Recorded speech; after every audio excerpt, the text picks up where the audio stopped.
Is there a quota of how many people can pass their driving test a day, a week, a month, a year?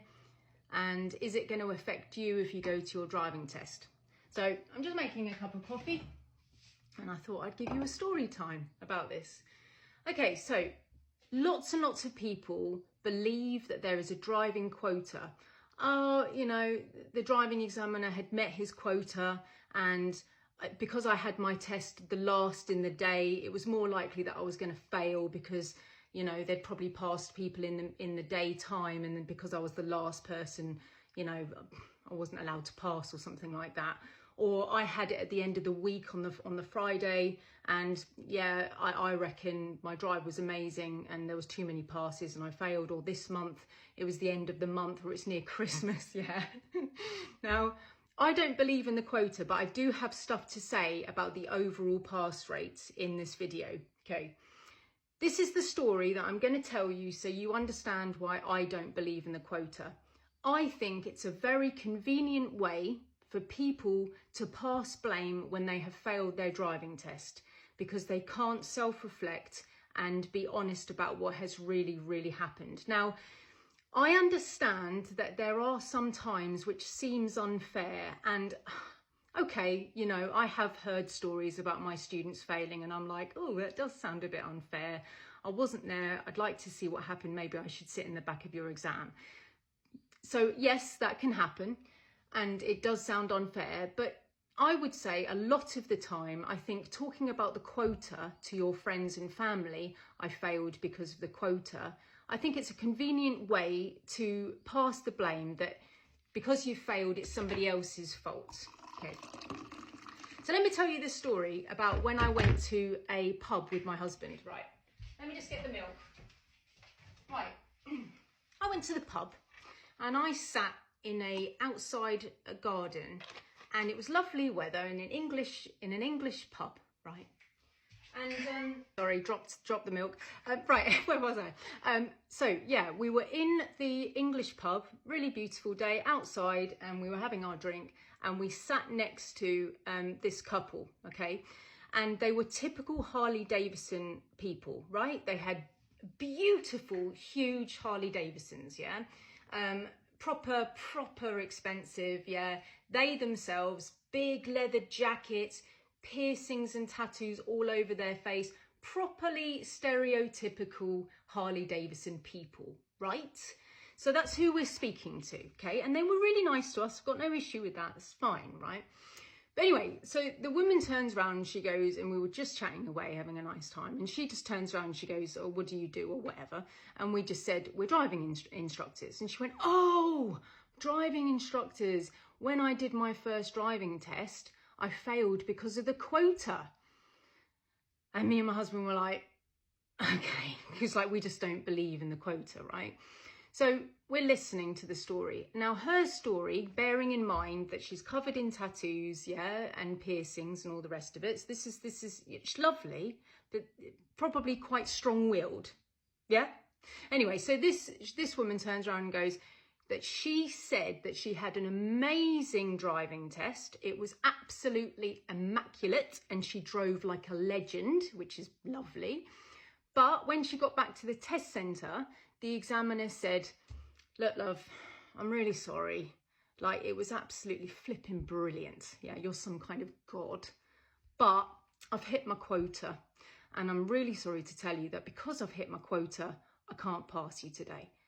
And she apparently just took this and there was no other addition to the story, right? Now, this is clearly not true. Okay, because any person in their right mind would have something to say about how unfair that is. Anybody would have a problem with that. I don't think it matters how mousy you are. If you didn't say something at the time, I think that when you go home with that information to other people who are maybe stronger minded, would share that story, and then there would be complaints about it anyway. I don't believe for a second that somebody who is covered in tattoos, who has piercings all over the face, would just turn around to somebody and say, oh, did you? You got to your quota, did you? Oh, that's really unlucky for me. Okay, I'll book another one for another £70, near to £70, and I'll see you next time. And hopefully you won't have hit your quota. Luck. Let's just hope, like, you know, that you haven't hit your quota. So can you see how, like, this story is just not true? It's just not true, right? Now, I would say they're trying to bring some reality back into this situation, that some examiners seem to be stricter than others, and I can agree with that. There are some examiners that can seem to be able to look at it as a whole piece, and there are some examiners that seem to look at it as sections. I probably need to make another video about it, but what I've observed over the 23 years of being an instructor is that some can sectionize it and some can look at it as a whole piece. And what I mean by that is some, let's just say a student was absolutely flipping brilliant at driving, and then they didn't signal to turn left and there was lots of people around, and then they successfully turned left without signal. Maybe an examiner would be like, look, that's proper dodge. Yeah, that was dodgy. And that really is, you know, that's not great. You didn't signal and there was everyone around. I don't know. Maybe because the rest of the drive was so immaculate, maybe some of the examiners would maybe see it as a whole piece. And then others would be like, no, that's it. We've hit a place where somebody needed that signal and it wasn't safe enough or whatever. Yeah, I'm trying to come up with a situation for you. Yeah, just go with it. And then it's a fail. So the overall look at it can be different. So we're dealing with that kind of stuff, I believe, right? And then we've got the overall pass rate for the year. Now that is the thing that we just need to kind of focus in on a little bit with this kind of story of quota. So if there's a quota, then it's like in Cheltenham, we've got 43%, or maybe it's 47% pass rate at the moment, right? I think it went slightly up after COVID, yeah? But if a examiner is vastly above that or vastly below that, they will get investigated. So a chief examiner will sit in the car and view the way that they're doing it, okay? So that is where I stand with it, right? I think that is the information that I've got on it, right? But I think that a daily, a weekly, a monthly quota is not true.